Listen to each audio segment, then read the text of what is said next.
شہزادی کی رہائی۔ کسی ملک میں ایک بادشاہ حکومت کرتا تھا۔ رایا بادشاہ سے بہت پیار کرتی تھی کیونکہ وہ ایک نیک دل اور خدا ترس آدمی تھا۔ بادشاہ کی شادی کو 10-15 سال ہو چکے تھے مگر اس کے ہاں کوئی اولاد نہیں تھی۔ چنانچہ وہ بہت پریشان رہنے لگا۔ رایا اپنے بادشاہ کے ہاں اولاد ہونے کی بہت دعائیں کرتی تھی۔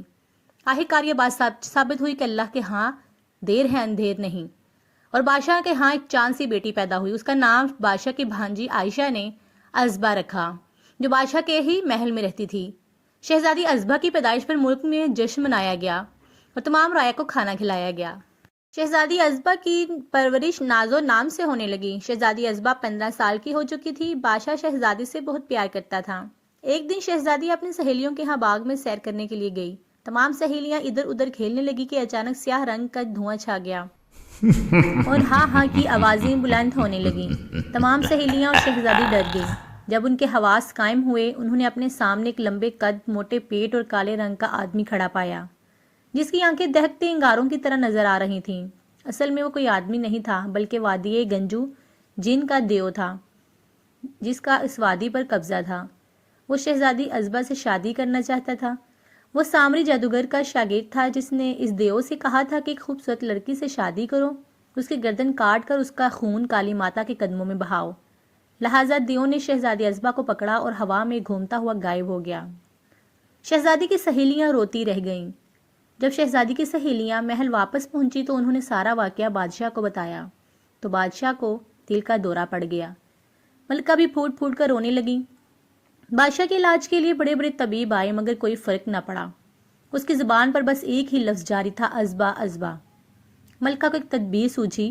اس نے پورے ملک میں اعلان کروا دیا کہ جو شہزادی کو دیو کی قید سے نجات دلوائے گا اسے منہ مانگا انعام ملے گا۔ بہت سے لوگ اس مہم پر گئے مگر کوئی کامیاب نہ لوٹا۔ پڑوسی ملک کا رہنے والا شہزادہ ابو بکر ایک نیک انسان تھا۔ جب اسے یہ خبر ملی تو اس نے وادی گنجو جانے کے لیے سفر باندھا۔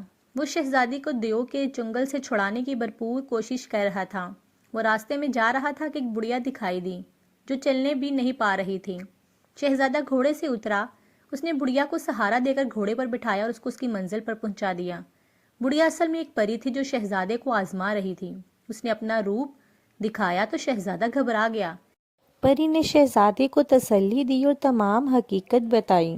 شہزادے نے بھی اپنی تمام کہانی اسے سنا دی۔ پری نے شہزادے کو ایک کاغذ دیا اور کہا کہ یہ بڑے کام کی شے ہے، اس سے جو تم کہو گے وہ یہی چیز بن جائے گا۔